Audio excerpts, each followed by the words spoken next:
रब ताला की मशीयत ये थी कि उसने एक मर्द और एक औरत को पैदा किया और उनको निकाह के रिश्ते में मुंसलिक किया। अब अगर ये यूनिट टूटता है और दोनों अपने अपने अलग अलग रास्तों के ऊपर निकलते हैं तो फॉर श्योर एक दरार आएगी, घर टूटेगा। जब हम शादी के फैसले जज्बात की बुनियाद पे करें, जब हम शादी के फैसले मईशत की बुनियाद पे करें, उजलत में करें, तो वो रिश्ता ज़ाहिर है बहुत जल्दी टूटने की तरफ चला जाता है। उसके अंदर एक तदब्बर चाहिए, तफक्कुर चाहिए, तहम्मुल चाहिए, सोच विचार चाहिए, और जब ये ताल्लुक़ टूटता है तो डेफिनेटली दोनों मुतासिर होते हैं। हमारे माशरे के अंदर बदकिस्मती से लड़की का तलाक याफ्ता हो जाना एक बहुत बड़ा टैबू है।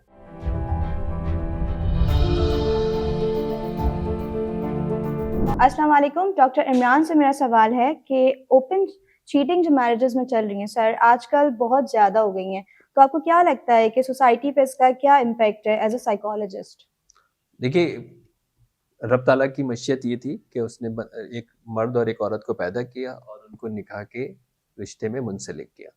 उस निकाह के रिश्ते में मुंसलिक होने के बाद उन्होंने इख्तियारी तौर के ऊपर अपनी फैमिली बनाई है, और वो फैमिली एक यूनिट होता है, एक अच्छा यूनिट एक अच्छा माशरा बनाता है, एक अच्छा माशरा एक अच्छा मुल्क बनाता है। तो अब अगर ये यूनिट टूटता है और दोनों अपने अपने अलग अलग रास्तों के ऊपर निकलते हैं तो फॉर श्योर एक दरार आएगी, घर टूटेगा, माशरे के अंदर बिगाड़ होगा, वो जो पर्पस था वो फौत हो जाएगा। लेकिन साथ ही ये भी बड़ा ज़रूरी है कि रीजंस क्या हैं, यानी अगर ये चीटिंग के ऊपर क्यों राग़िब होते हैं, तो ये वो भी पहलू हैं कि जिनके ऊपर इंसान को ये सोचना होगा कि आखिर ये अचानक क्या वबा फैल गई कि जिसके अंदर ये दोनों अपनी अपनी ज़रूरियात के लिए उस रिश्ते में रहते हुए और अलग अलग जाके शब खून जो है वो मार रहे हैं। यानी या तो ये ना कि दोनों ने सेपरेशन ले लिया, अब आज़ाद हैं, अब जो भी आज़ादी में एक मर्द और एक औरत कर रहे हैं वो भी ज़ाहिर सवालिया निशान है कि क्या कर रहे हैं, लेकिन रिश्ते में रहते हुए और अलग अलग जाके अपने अपनी जो उन ज़रूरियात हैं या अपनी जो नीड्स हैं उनको फुलफ़िल कर रहे हैं, तो वो क्या रीज़न्स हो सकते हैं।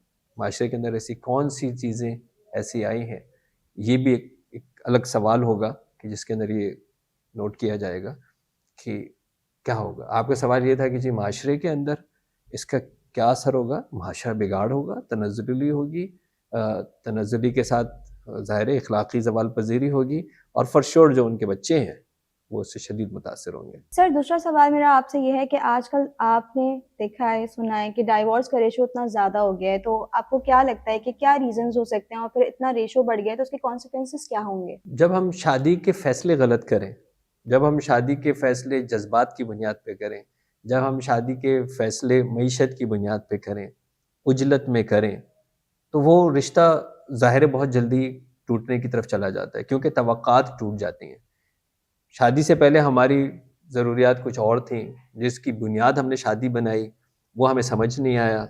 कुछ लोगों ने तो जिनसी निकासी के नाम पे शादी की तरफ चले गए, कुछ इसलिए चले गए कि जी कि कोई सपोर्ट मिल जाएगी, कुछ इसलिए चले गए कि हम मिल के कुछ करने की कोशिश कर लेंगे। ये सारे मकसद शादी के तो थे ही नहीं।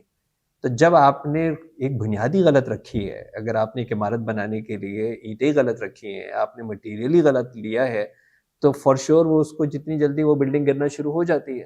तो यहाँ पर जो तवक्कात एक दूसरे से वाबस्ता रखी, या मैं तवक्कात तो शायद फिर भी बहुत सुथरा लफ्ज़ है, मतलब परस्ती जो आपने एक दूसरे के लिए रखी, वो बाज़ दफ़ा मतलब निकल आता है, और फिर आप कहते हैं कि जी अब तो मतलब पूरा हो गया, तो अब तलाक की तरफ चले जाते हैं।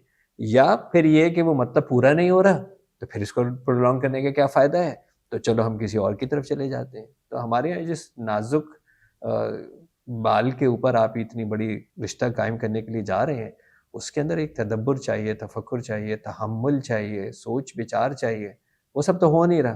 तो जब इस तरह के फ़ैसले होंगे, अब वो फ़ैसले सिर्फ शादी के नहीं, पूरे माशरे के अंदर आप देख लें जल्दबाजी के फ़ैसले हैं, बगैर सोचे समझे फ़ैसले हैं, चाहे वो नौकरी हासिल करने से लेके घर तक और गाड़ी खरीदने से लेके सारे फ़ैसले इसी तरह के हो रहे हैं कि जल्दबाजी में बगैर किसी तफक्कुर के होते हैं और वो टूट रहे हैं। सर मेरा आपसे सवाल ये है कि डाइवोर्स के बाद जो कॉन्सिक्वेंसेस होते हैं मेल और फीमेल दोनों पे किस तरह से हम कह सकते हैं कि दोनों पे किस तरह से फ़र्क पड़ता है, या दोनों के क्या होता है रिएक्शन, या दोनों का कितना डिफरेंस होता है कॉन्सिक्वेंसेस का? देखिए, दोनों इंसान हैं, दोनों जज़्बाती वजूद रखते हैं, دونوں کے احساسات ہیں، اور جب یہ تعلق ٹوٹتا ہے تو ڈیفینیٹلی دونوں متاثر ہوتے ہیں. ایک اس میں لازمی طور پر زیادہ متاثر ہوتا ہے، جس کی توقعات زیادہ ہوں گی، یا کسی نہ کسی کے ساتھ ہمارے معاشرے میں تقریباً ناانصافی ہو رہی ہوتی ہے.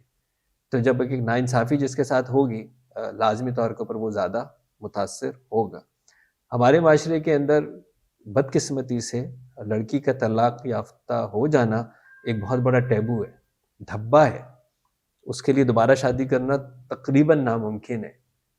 اور حد یہ دیکھی ہے میں نے، اگر میں خواتین کی بات کروں، حد میں نے یہ دیکھی ہے کہ اگر کسی بچی کا رشتہ ٹوٹ گیا ہے، طلاق ہو گئی ہے، اس کو اس کے گھر والے اپنے گھر کے اندر امپورٹنس نہیں دیتے. اس کو اپنی سگی بہنیں اپنے گھر نہیں بلاتی، وہ انسیکیور ہو جاتی ہیں. اس کو اپنی کزنس نہیں بلا رہی ہوتی ہیں، یار اس کو نہیں بلانا، یہ پتہ نہیں جو ہے نا، وہ اس سے جو بھی کوئی بات کرے گا ان کو یہ لگ رہا ہے کہ شاید یہ شکار کر رہی ہے. ان کو ایسا لگتا ہے کہ جیسے کوئی دوسرا پھنسانے کے چکروں میں ہے. تو ہمارے معاشرے کے اندر اتنی وسعت ابھی نہیں آئی کہ ہم خاتون کو بحیثیت سنگل ایکسیپٹ کر سکیں. دوسری طرف ایک اور جو اس بیچاری کے ساتھ سب سے زیادہ ایشو ہوتا ہے وہ یہ ہوتا ہے کہ وہ لوگ سمجھتے ہیں کہ یہ بہت ایزی ٹارگٹ ہے، کیونکہ یہ سنگل ہے، یہ بہت ایزی ٹارگٹ ہے، ایک بہت ایزی ٹارگٹ ہے. تو وہ لوگ اس کو اوپر اٹیمپٹ کرنے کے لیے کوشش شروع کر دیتے ہیں. بہت سارے لوگ جو ہے وہ اپنے جامے سے باہر آ جاتے ہیں اور اس کے بعد سمجھتے ہیں کہ یار یہ ایزی ٹارگٹ ہے. اس بیچارے کے لیے دفاع کرنا بڑا مشکل ہو جاتا ہے. تو طلاق ہمارے ہاں جب سوسائٹی کے اندر فیمیلز کو تو بہت بار سوچنا چاہیے. ہمارے پاس کیس آتے ہیں، وہ کہتے ہیں کہ جی سر میں کیا کمپرومائز کرتی رہوں؟ تو بیٹا کمپرومائز اس لیے کرتے رہو کیونکہ آپ آگے کا بھی سوچ لو. ٹھیک ہے، یہ کوئی آئیڈیل دنیا نہیں ہے جہاں پہ آپ رہ رہی ہو. فار شور آپ کی شخصیت مجروح ہوتی ہے، فار شور آپ کی رسپیکٹ نہیں ہوتی، لیکن اس کے بعد کا بھی ذرا پلیز سوچ لو کہ یہ معاشرہ آپ کو کس طرح لینے والا ہے، آپ کے گھر سمیت. اور میں نے تو بہت سو کالڈ چاہنے والوں کو بڑی آنکھیں پھیرتے ہوئے دیکھا ہے کہ جب کوئی بچی جو ہے وہ متاثر ہو جائے اس طرح کہ اس کی طلاق ہو جائے.